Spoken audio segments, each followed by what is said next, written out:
ಕರ್ತನಲ್ಲಿ ಪ್ರಿಯವಾದವರೇ, ನಿಮ್ಮೆಲ್ಲರನ್ನು ಯೇಸು ಕ್ರಿಸ್ತನ ಅದ್ಭುತವಾದ ನಾಮದಲ್ಲಿ ವಂದಿಸುತ್ತೇನೆ. ಈ ದಿನದ ದೇವರ ವಾಕ್ಯದ ಭಾಗ ಲೂಕನ ಸುವಾರ್ತೆ 5ನೇ ಅಧ್ಯಾಯ 10 ಮತ್ತು 11ನೇ ವಚನ.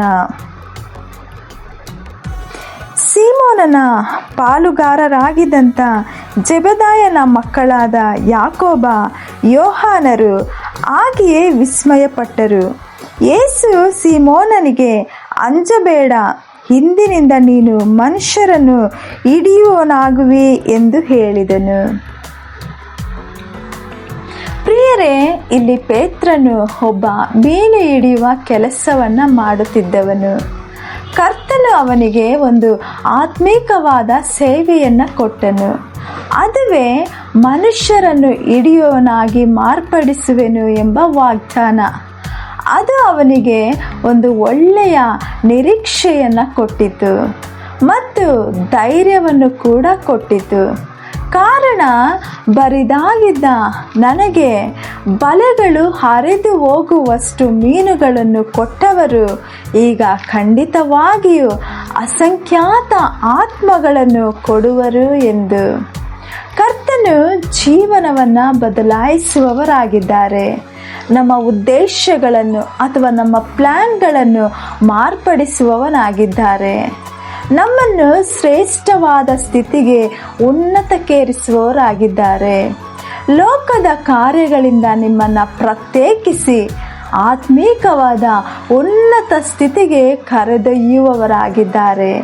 ಇಲ್ಲಿಯವರೆಗೆ ನೀವು ಲೌಕಿಕವಾದ ಕೆಲಸದಲ್ಲಿ ಇದ್ದಿರಬಹುದು. ಇನ್ನು ಮುಂದೆ ಕರ್ತನ ಕೆಲಸವನ್ನು ನೀವು ಮಾಡಬೇಕು. ಇಲ್ಲಿಯವರೆಗೆ ಲೌಕಿಕ ಯಜಮಾನರು ನಿಮಗೆ ಇದ್ದಿರಬಹುದು. ಇನ್ನು ಮುಂದೆ ಕರ್ತನೇ ನಿಮಗೆ ಯಜಮಾನನಾಗಿ ಇರುವನು. ಮೀನುಗಳನ್ನು ಹಿಡಿಯುತ್ತಿರುವವರನ್ನು ಮನುಷ್ಯರನ್ನು ಹಿಡಿಯುವವರನ್ನಾಗಿ ಬದಲಾಯಿಸಿದನು. ನಿಮಗೂ ಹಾಗೆಯೇ ಕೃಪೆ ತೋರಿಸುವನು. ಲೋಕದಲ್ಲಿ ಅತ್ಯಂತ ದೊಡ್ಡ ಅದ್ಭುತವೆಂದರೆ ಆತ್ಮಗಳನ್ನು ರಕ್ಷಣೆಯ ಕಡೆಗೆ ನಡೆಸುವಂಥದ್ದೇ ಆಗಿದೆ.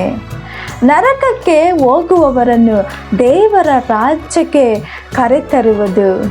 ಕತ್ತಲೆಯ ಅಧಿಕಾರದಿಂದ ಆಶ್ಚರ್ಯಕರವಾದ ಬೆಳಕಿನ ಕಡೆಗೆ ನಡೆಸುವುದೇ ದೊಡ್ಡ ಅದ್ಭುತವಾಗಿದೆ.